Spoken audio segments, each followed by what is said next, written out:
Oke, start ya. 1, 2, 3. Hi everyone, welcome back again with our group. So today we will discuss about SDS subtitle.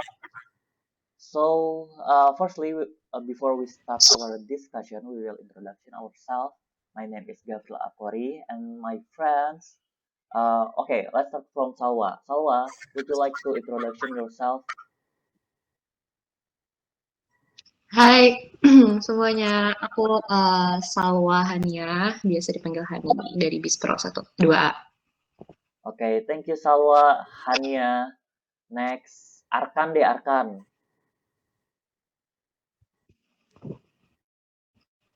Halo semuanya, nama saya Arkan Geras Patoni. Agama saya Islam, saya dari 2 Bispro. Okay, thank you Arkan for your introduction. You're Muslim ya? Same with me. I'm Muslim too. Yes. Iya, thank you banget lah udah ngasih introduction yang sangat lengkap ya. Next, Jaki. Ini introduction yourself, Jaki. Oke, halo semuanya. Nama saya Muhammad Zaki Firgiano, saya dipanggil Zaki. Saya juga dari Bispro 2A. Oke, thank you Jaki. Tuh. Oh, Jaki nggak on cam ya, Jak ya? Ini on cam, Jer. Oh, on cam. Astagfirullahaladzim, Jaki. Gitu. Jaki nono berkata kasar, Jaki. Jadi itu bahasa apa itu? Itu nggak boleh itu. Keluar aja kamu, Jaki. Oke, next. Sakina. Halo semuanya, nama aku Nurul Sakina, biasa dipanggil Sakina, dan aku dari Bispro 2A. Okay, thank you Nurul Sakina for your introduction. And the last from our group is Dina. But Dina sedang berhalangan hadir for today. Jadi, tapi karena Dina sudah berkontribusi atas pembuatan PowerPoint ini, so thank you for Dina for your contribution. Jadi hari ini kita hanya discuss berlima aja tanpa Dina, sayang sekali karena Dina berhalangan hadir. So let's start from definition. So definition from SDH. SDH is a subtitle, but it's more It's more complex because it's created for the deaf and hard of hearing cater to all people, the people who cannot understand the foreign people on screen and the people who can understand the language and have hearing problem. So like disabilities. Ya, mungkin di Indonesia itu disebutnya teman-teman tuli, teman-teman tunarungu bahasa yang ilmiahnya. Jadi itulah definisi dari SDH. So I think SDH is important because it can make inclusivity impact for every Disability. Yeah, for every disability. How about you guys? What do you think about SDH? Ini kayak apa ya? Jadi SDH itu nggak cuma nerjemahin dialog doang lah intinya, tapi juga nunjukin suara-suara penting yang kedengaran di film, kayak suara pintu diketuk, musik atau orang ketawa. Pokoknya semua yang bisa bantu penonton ngerti suasana dan jalannya cerita deh. Betul banget. Jadi SDH itu penting ya karena kita bisa bayangin kalau misalkan kita nggak bisa ngedengar, terus tiba-tiba ada jump scare gitu kan, tanpa ada background, kita nggak tahu nih, nggak ada background, tiba-tiba jump scare kan itu nggak scare ya, nggak jam ya gitu kan ya, cuman scare doang gitu. So what do you think, Hani? Jadi SDH itu penting banget buat teman-teman kita yang tuli dan punya disability dari pendengaran, karena mereka tuh hidup di dunia yang sunyi gitu. Masya Allah. Nggak apa-apa. Bagus banget. Keren banget. Lanjut. Iya, jadi SDH itu menampilkan closed caption di mana semuanya tuh ditampilin suara radio, pintu yang berderik, berdenyi gitu. Itu sih. Betul. Kalau Sakina gimana Sakina? Menurut Sakina, dari definisi SDH itu dari yang tadi kita udah jelasin ya tentang SDH. Menurut lo penting gak sih SDH ini dalam sebuah subtitle? Penting sih menurut gua, apalagi kan ada teman-teman kita yang nggak bisa dengar apa itu namanya kalau nonton film tuh ya. Kalau di SDH sendiri kan terkadang ada teksnya diwarnain tuh. Nah fungsinya itu sendiri tuh buat ngebantu teman-teman kita yang nggak bisa ngedengar tuh buat bisa ngebedain siapa orang yang apa tuh lagi mulai percakapannya. Biasanya di subtitlenya itu dikasih warna untuk pembedanya. Betul. Ini mungkin kayak penggunaan SDH ini berbeda-beda di setiap di setiap produksi, di setiap produsen film ini beda-beda. Jadi kayak mungkin stylenya itu beda-beda gitu. Kan menurut lo gimana kan? Kan lagi. Pato. Menurut lo gimana toh? Menurut saya sih nggak ada komentar saya. No comment lah ya. Nggak ada. Oh, ada nggak? Ada. Menurut saya SDH itu sangat penting ya buat bukan buat untuk orang tuli aja gitu, tapi buat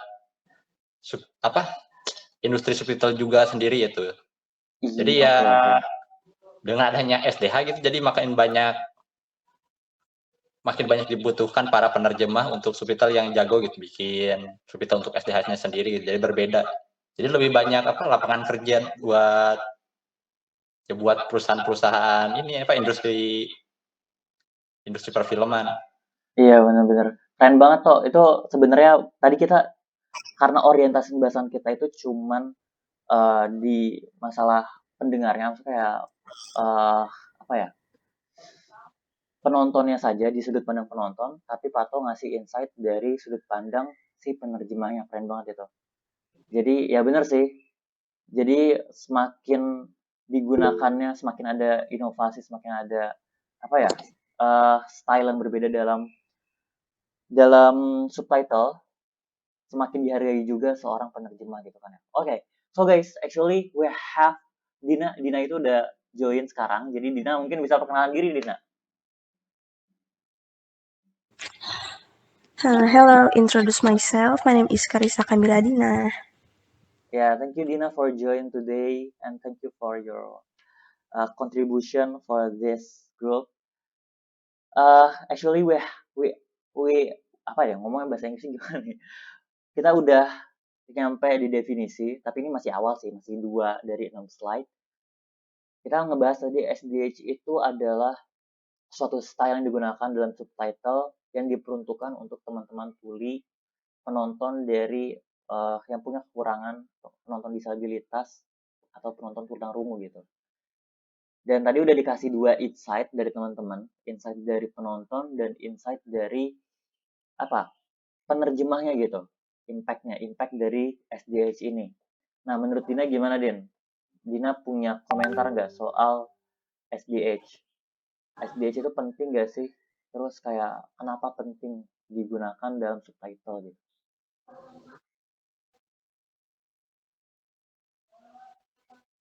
Dor.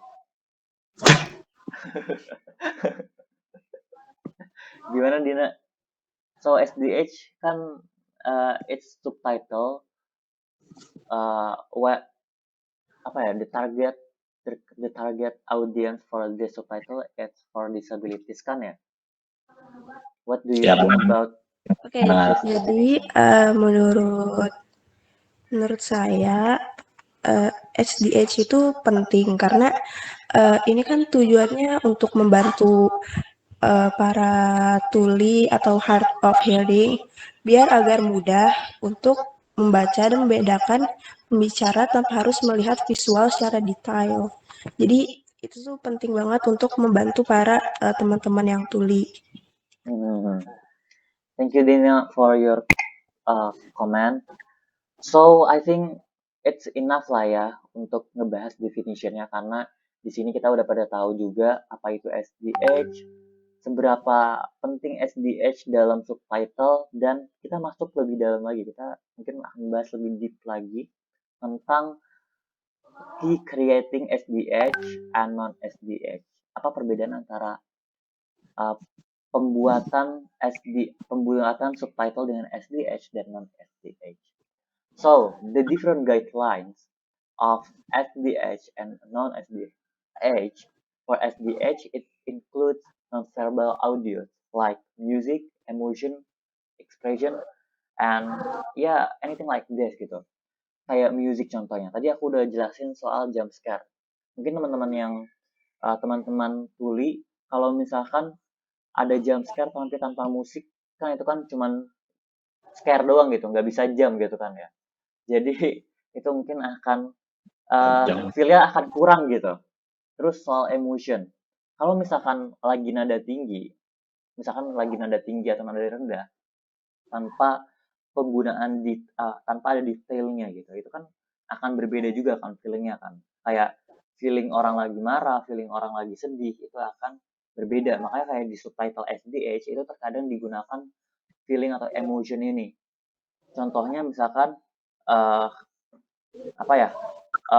atau jangan bermain musik dengan nada dering gitu, maksudnya nada tinggi gitu. Sorry banget, ini jokes TikTok ya. Ya, contohnya dengan nada tinggi gitu. Ya, jadi di SDH ini bisa ngasih tahu penonton itu kalau emosi yang digunakan pembicaranya itu tuh bisa terasa gitu. Aduh, ngomong apa sih? Ya pokoknya gitulah. Terus soal expression, ya tadi sama kayak emotion, expression, emotion, dan lain-lainnya. Ya intinya sebenarnya ya include hal-hal yang bersifat nonverbal kayak gitu dimasukkan ke dalam subtitle.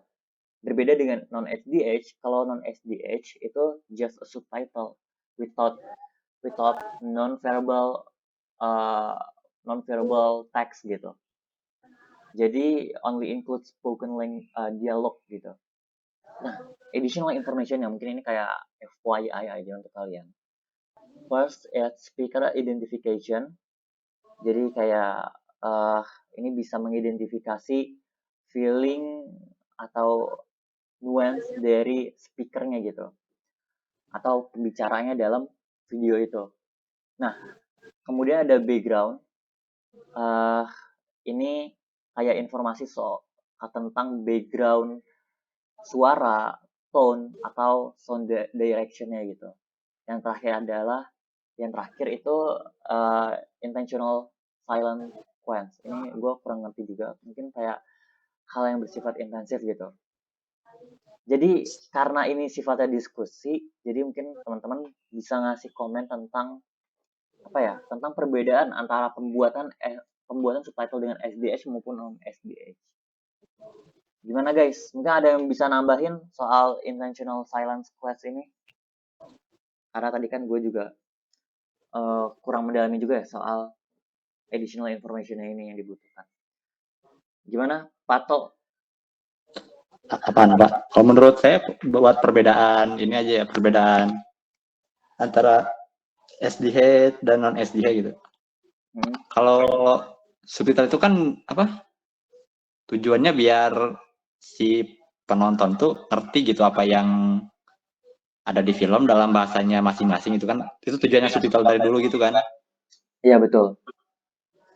Iya, jadi kalau non-SDH itu sebenarnya sama aja buat biar ngerti penonton tuh lebih kayak ngerti ke filmnya, tapi ini dikhususkan untuk orang-orang dengan gangguan pendengaran. Jadi itu ditambahin hal khusus yang mendengarnya baik itu nggak perlu ditambahin gitu. Ngomong apa sih, gue nggak ngerti. Iya. Ya jadi yang intinya yang bisa bikin mereka ngerti lah ya toh. Iya gitu. Jadi like they have a special treatment lah ya for watch the movies. Ya bukan special treatment maksudnya, tapi jadi kayak apa? Apa ya namanya tuh? Pendekatan khusus gitu ya. Ya bisa dibilang gitu, tapi ya sih bisa maksudnya pendekatan khusus gitu. Iya benar. Ada yang mau nambahin gak guys? Menurut kalian ini udah cukup belum sih? Kayak perbedaan antara SDH dan non SDH. Tadi kan gue cuman nyebutin soal apa ya? Apa nih? Teksnya doang kan, ngebahas soal teksnya doang gitu. Ngebahas soal nonverbal, audio, musik, dan lain sebagainya macamnya gitu. Terus tadi ada yang nyebutin kayak Sakina tadi sempat ngomong soal warna gitu. Ini sebenarnya belum aku masukin ke dalam sini. Belum gue masukin ke dalam sini tentang yang color color apa tadi? Color painting, color ya pokoknya gitulah. Perbedaan warna, color text ya. Ya, font colornya. Font colornya. Nah, ini mungkin belum dimasukin gitu. Dari Sakina sendiri berarti bener ya berarti bener ya Nurul, kalau mungkin kita bisa nambahin di sini kayak font colornya, tapi font color tuh emang juga include, maksudnya kayak bakal pengaruh ya, bukannya orang yang tuli atau punya gangguan pendengaran tuh hanya tidak bisa mendengar gitu kan, bukan nggak bisa ngelihat kan, berarti artinya mereka masih bisa ngelihat mimik atau gaya mulutnya sih harusnya. Ya itu kalau misalnya orang yang ngomongnya ada di ini kan, ada di layarnya, ada di filmnya. Kalau Iya, kalau nggak ada gimana? Oh Nah, iya. Kayak sebuah narasi gitu kan, ada narasi tapi ada dua suara gitu narasinya. Iya. Ada narator. Ntar kan kalau yang orang yang yang nggak bisa dengar ya bingung lah nih suaranya yang mana kalau nggak ada orangnya. Itu suaranya siapa gitu, itu suaranya siapa. Baru nggak sih ya. Ya betul. Menurut gue sih kenapa dibedain itu tuh sebenarnya kayak ngasih tahu siapa yang ngomong. Nah, jadi yang aku dapet itu misalkan mereka tuh pakai putih. Nah, putih itu untuk pembicara utama yang emang lagi di layar tersebut, yang emang lagi ngomong gitu. Terus misalkan di belakang tuh ada dialog yang terjadi gitu, yang emang enggak lagi yang wajah mereka itu enggak kelihatan. Nah, itu misalkan pakai kuning, hijau, atau biru muda atau warna-warna lain gitu sih menurut aku. Oh, tapi kalau misalkan warnanya itu bakal intens gak sih dari awal film sampai akhir film atau bakal berubah-ubah? Kayak tiap aktor tuh punya warnanya masing-masing kah? Harusnya gitu sih. Jadiin gampang gak sih? Soalnya kalau beda-beda nanti setiap filmnya, misalnya dia orang yang sama tapi entah warnanya beda tuh kayak bikin bingung. Benar sih. Ya. Sepertinya gitu ya. Cuman mungkin bisa divalidasi lagi lewat internet. Coba kita live searching from the internet. Gimana ya cara ngomongnya? Cara carinya gimana sih? Apakah warna teks SPH sama di film akan sama?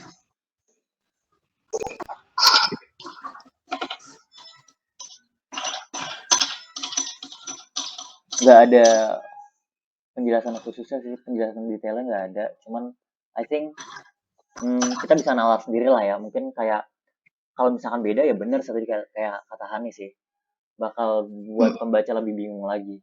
Ya itu sebenarnya logika aja sih. Okay, what do you think, Nurul, Sakina, or Dina? Do you have any comment for this slide? Kalau yang tadi, yang pertanyaan lu yang setiap aktor itu punya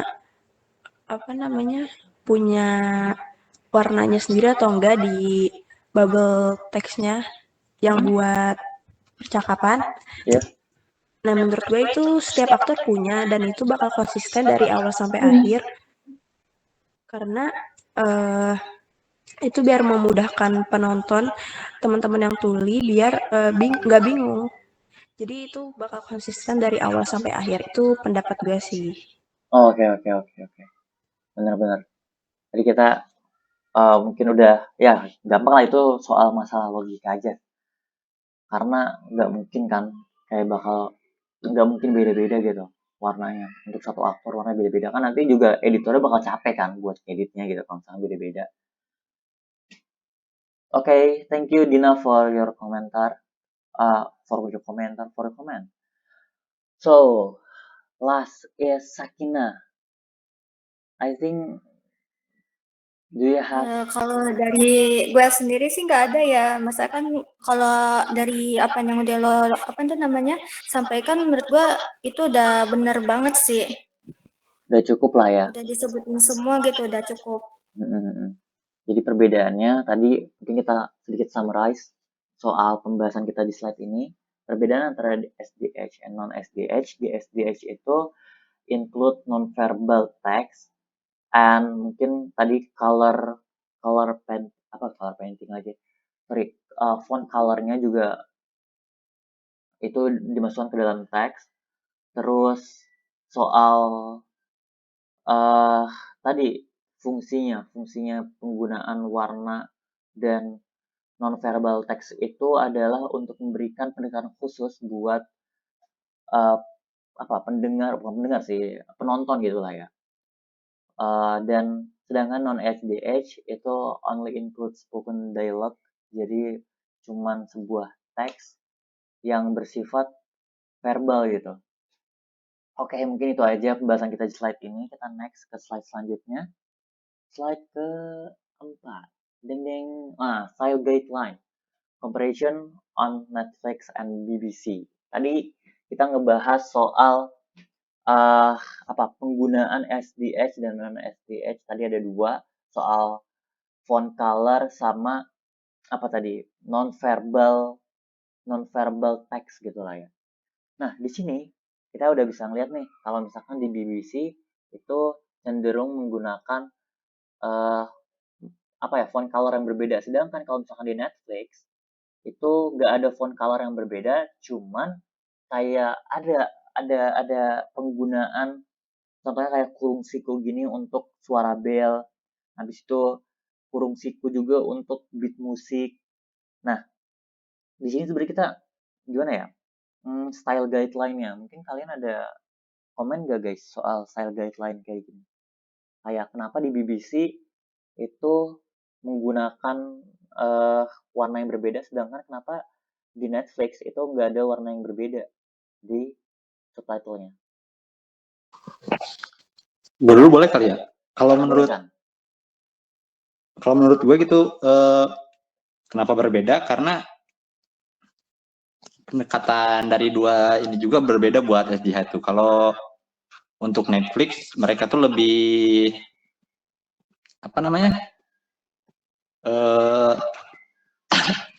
menekankan konsistensi global gitu dengan gaya minimalis, nggak ribet dan tidak menggunakan warna untuk membedakan pembicara karena menurut mereka mungkin nggak usah gitu kalau untuk pembedaan itu seperti yang Gafril tadi bahas gitu. Sebenarnya bisa juga nggak usah gitu pakai nggak usah bedain warna. Sedangkan buat BBC sendiri mereka tuh lebih fleksibel dan ekspresif gitu. Jadi mereka gunakan warna biar ya para penonton yang susah untuk mendengar tuh jadi lebih tertarik dan lebih mengerti gitu. Ya simpelnya seperti itu kalau menurut tangkapan saya seperti itu gitu. Tadi kan soal Netflix kan itu kan lebih bersifat komersil ya untuk cakupannya mungkin skalanya bersifat global gitu. Iya, mereka konsistensi global gitu. Iya. Tapi kan kalau BBC itu kan news ya, atau BBC banyak sih sebenarnya, bukan BBC News doang sih. Iya, BBC itu kayak Cuma kan dia terkenal dengan mungkin kayak konten yang edukatif gitu. Konten yang gak cuman fungsinya untuk menghibur tapi juga memberikan informasi kepada pendengarnya kan. Tapi kenapa pendekatan BBC ini tuh lebih ini ya kan ya? Kenapa ya guys ya? Maksudnya kayak pendekatan BBC itu tuh lebih ekspresif, lebih ekspresif. Kenapa ya? Lebih ekspresif. Bukannya seharusnya kalau yang tujuan awalnya dia adalah untuk memberikan information aja itu cukup sebatas cukup diketahui aja gitu dan bisa bersifat global.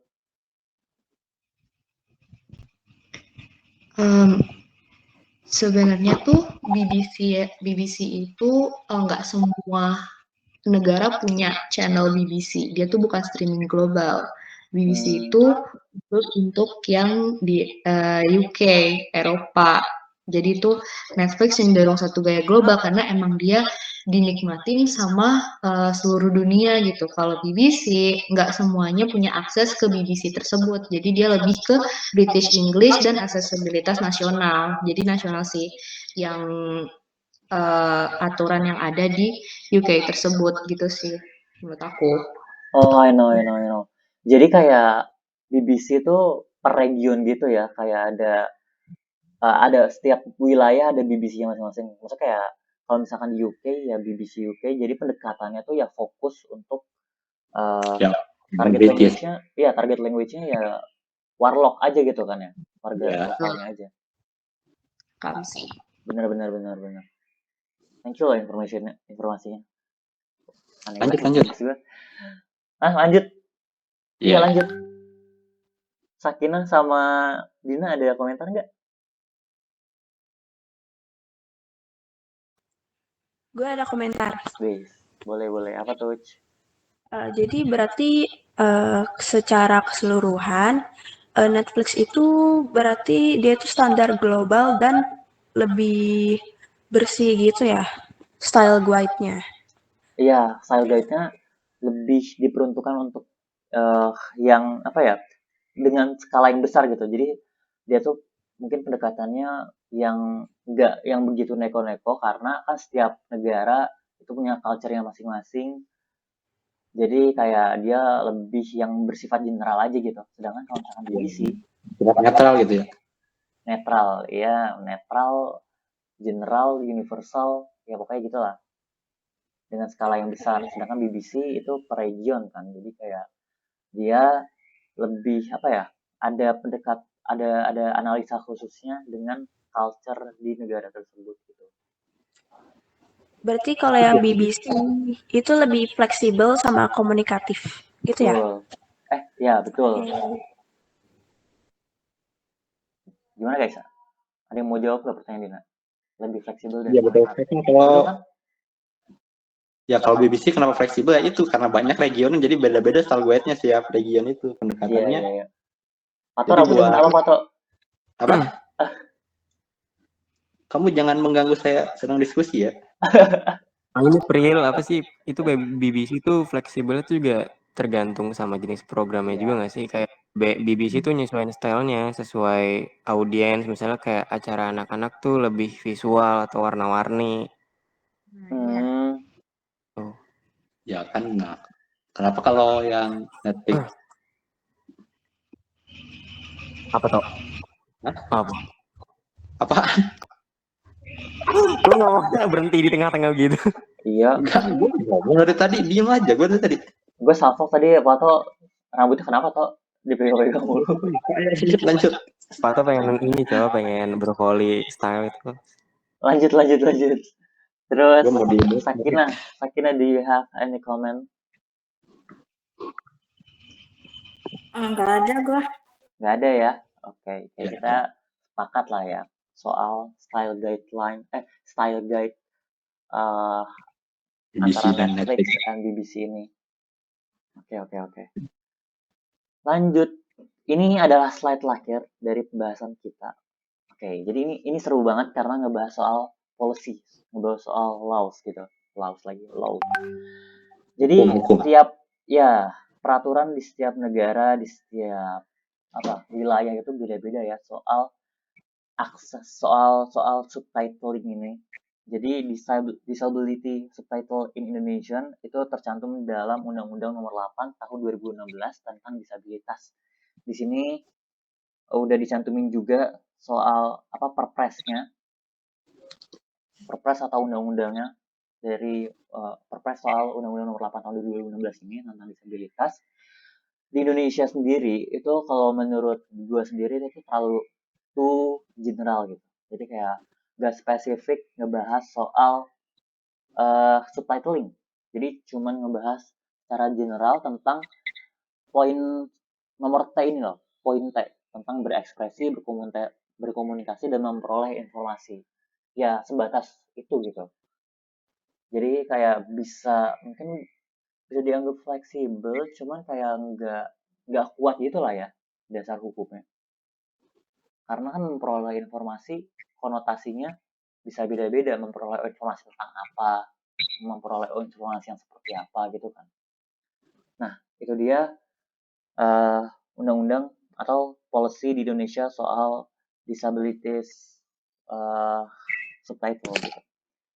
Terus kalau misalkan di Europe sendiri itu tercantum dalam Accessibility Act 2019 tentang akses audiovisual dan include the SDH ini, jadi udah mulai spesifik. Dan di US itu ada American with Disabilities Act atau ADA.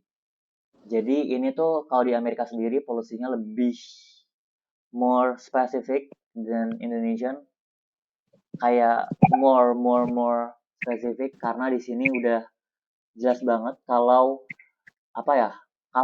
di Amerika itu tuh lebih menjunjung tinggi equality gitu. Jadi equal in communication access. Habis itu public space must provide effective communication including SDH. Ya, jadi kalau misalkan teman-teman mungkin tadi udah pernah diceritain juga sama dosen kita bersama tentang masalah di Amerika, tentang Netflix yang tidak mencantumkan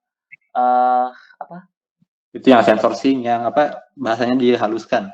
Iya betul, yaitu soal sensor scene tentang bahasa kasar sebagai macamnya. Akhirnya ada disabilitas yang merasa kalau kita juga pengen merasakan feeling dari filmnya gitu, dan itu dimasalahkan sampai dibawa ke meja hijau gitu.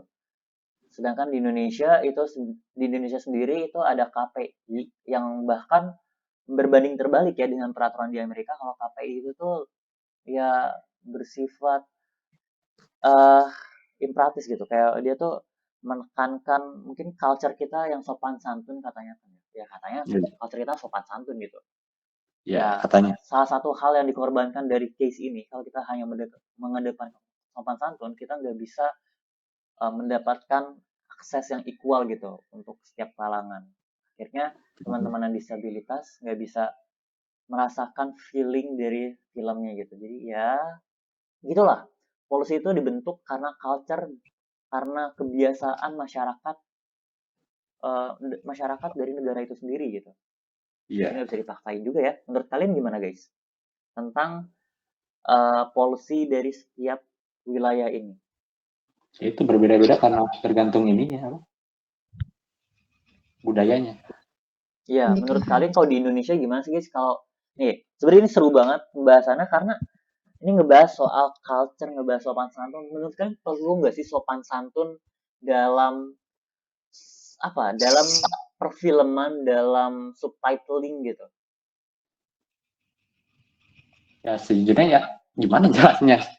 Karena di Indonesia sendiri itu bukan mayoritasnya Muslim. Dari dulu beda gitu kan. Kalau di Amerika US itu kan lebih bebas gitu kan, lebih bebas pikir, liberal lah ya. Ya liberal lah, itu lagi kurang tahu gua apa namanya politik gitu. Lebih liberal, lebih bebas daripada di Indonesia. Jadi kan kalau di Indonesia tuh kayak menjunjung tinggi, ya benar tadi kata Gafril, sopan santun, adab gitu kan. Jadi mereka tuh kita tuh nggak terlalu peduli kayak equality yang kayak gitu. Sebenarnya kayaknya kita nggak terlalu peduli kayaknya kalau di negara kita ini. Waduh, ya itulah salah satu yang harus dikorbankan mungkin ya. Iya, kita lebih menjunjung ya itu sopan santun, adab daripada kayak gitu. Hani gimana nih? Kayak Hani udah gak sabar banget masih pengen ngasih komentar. Mau gak nanya sih sebenarnya. Kayak orang tuli tuh tau gak sih kata kasar? Mereka kan. Iya kan? Nah, gini, karena tuh yang sering ngomong kata kasar tuh kayak ngomong verbally kayak antara kita semua kan. Kalau yang orang tuli kan mereka lebih kayak nggak ada gitu. Ada nggak sih sign language tentang anjir atau anjay atau apa, ada nggak sih? Gue kayak mau nanya kayak gitu loh. Mereka tahu nggak sih soal itu? Jadi kan kalau misalnya mereka nggak tahu juga, kalau misalnya ada di closed captionnya atau kayak pakai kata kasarnya juga, mereka kayak ngerti nggak sih soal kayak gitu? Sebenarnya makna dari bahasa itu kan ada dua kan ya, denotasi dan konotasi kan ya. Kalau Iya. denotasi itu kan ya secara template gitu, kayak misalkan anjing itu kan ya hewan gitu, jadi itu makna Hewan. denotasi dari anjing adalah hewan, sedangkan konotasinya itu adalah sebuah penghinaan mungkin. Ya, kasar. Iya, jadi sebenarnya kalau menurut aku lagi, menurut gua ya disabilitas sebenarnya ngerti juga sih, cuman kayak karena kan ini dibentuknya ya, bahasa itu dibentuk dari culture gitu, bukan culture-nya. Kalau misalkan mereka mengkonotasikan anjing itu sebuah kata kasar tanpa nada tinggi pun, dia tahu kalau misalnya itu kata kasar gitu kan. Iya. Karena udah kebiasaan gitu, udah Iya. tahu juga gitu kayaknya. Tapi pertanyaan gue, perlu atau enggak? Kalau menurut gue sih ya, menurut opini gue pribadi, nggak perlu, karena fungsi kita bahas fungsi, tujuan dari film adalah ya untuk menghibur. Kita Iya. nggak bisa membatasi kayak tentang sopan santun atau apapun itu yang membatalkan fungsi dari film itu sendiri gitu. Kalau fungsi dari film adalah untuk menghibur, ya fine gitu, nggak perlu ada sensor segala macam, karena eh sopan santun itu apa ya, bukan hal yang linear gitu, bukan hal yang Iya. sejalan. Kayak nggak ada hubungannya kalau misalnya kita ngomongin soal sopan santun, ya kita ngebahas soal apa? Gue bingung juga sih cara memverbalisasi ini gimana. Cuman ya fungsinya itu beda gitu. Iya, nggak apa-apa Nurul Sakinah, kamu kalau main off cam. Ya fungsi dari sopan santun itu ada tempatnya gitu. Cuman kalau Iya. kita lagi nonton film ya, kita kan esensi kita kan adalah untuk menghibur diri kita kan. Jadi kayak menurut gue nggak penting gitu. Bukan ruang lingkup dari sopan santun. Jadi kita harus tetap melihat tujuan utama, fungsi dari apa yang kita ingin capai gitu. Kalau capaiannya ingin menghibur, ya berarti bukan wilayah sopan santun, bukan teritori dari sopan santun gitu. Sama seperti diskusi itu menurut gua nggak perlu sopan santun, karena sopan santun itu tuh sifatnya apa ya, bisa dibilang ya itu based on culture juga, based on region juga. Kita nggak bisa, kalau misalnya kita sopan santun di Indonesia itu tentang kayak misalnya contoh sopan santun itu bentuknya berupa salim, habis itu nunduk kalau ada orang tua. Kalau di Amerika itu kan bakal terlihat aneh kan, di negara-negara lain akan terlihat aneh. Bukan berarti mereka nggak punya sopan santun, cuman karena Sopan santunnya berbeda. iya, karena culture-nya berbeda gitu. Jadi kita konotasi sopan santun itu bukan hal yang bersifat absolut gitu. Menurut kalian gimana guys? Berarti kalian Lagi juga kalau buat film, ngapain juga dikasih kayak buat kalau sensor buat semuanya gitu, kayak nggak adil gitu. Soalnya kan di film juga udah ada rating umurnya udah dikasih gitu kan. Betul. Dari situ aja, daripada disensor semuanya, mending ya kasih rating umur aja gitu. Betul. Ya itu aja menurut gua mah. Sama gimana Jaki? Juga ada pendapat gitu kalau dari kenapa Amerika kayak menjunjung tinggi equality gitu ya. Ini kayaknya pendapat gua doang, nggak tahu kalau salah, kayaknya bakal salah sih. Karena dulu mungkin di Amerika tuh ya, yang gua tahu kan kayak apa ya, diskriminasi tuh gede banget gitu kan dulu di Amerika gitu kan. Betul. Kayak masalah yang besar banget kan, sampai sekarang juga mungkin masih ada gitu kayak gitu, kayak apa, diskriminasi apalah gitu. Jadi ya mereka tuh kalau misalnya ada yang sesuatu yang kayak nggak dianggap sama, nggak dianggap setara, jadi mereka tuh pikir itu tuh kayak apa namanya, kayak parah banget gitu kan, kayak nggak memandang sama suatu kaum atau suatu komunitas gitu. Langsung dianggap diskriminatif ya? Iya, karena mungkin mereka dulu karena ya itu banyak diskriminasi dulu. Ya contohnya orang hitam dan orang kulit putih kan kalau dulu di Amerika. Betul. Itu ya kayak pendapat pribadi gua doang. Oke, mungkin dari teman-teman yang lain ada ada opini? Do you have any opinion, guys? Jaki, Nurus, atau Dina? Kalau dari gua sih udah cukup lah, Fril. Ya. Dari apa yang lu diskusin sama Arkan tuh udah kesebut semua. Ayo kita tutup. Oh, nggak sabar ya. Terakhir deh 5 detik, kita kasih 5 detik. 1, 2, 3, 4. Sudah. Kuis. Make kuis. Udah kuis gear. 5, selesai. Kayaknya kita cek dulu ya. Ini udah berapa menit? Oke, udah 40 menit.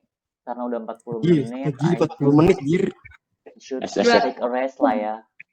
Kemarin gue mikirnya tuh 5 menit lama banget loh. Saya emang gak berasa sih kalau ngobrol-ngobrol kayak gini. Thank you guys for your time. Ya. Tutup dulu. Closing dulu baru ngobrol guys. Oke guys. Moderator. Yeah, thank you guys for your interaction for this discussion. Hopefully we can discuss in any time di waktu berbeda, dan semoga meeting kita hari ini bisa membawakan knowledge, bisa membawakan insight buat teman-teman semua. Wah, ramai banget ya. Insight buat teman-teman yang udah hadir dalam meet hari ini. Thank you. Betul. See you next time, guys. Oke semuanya. Thank you. Thank you. Jadi 40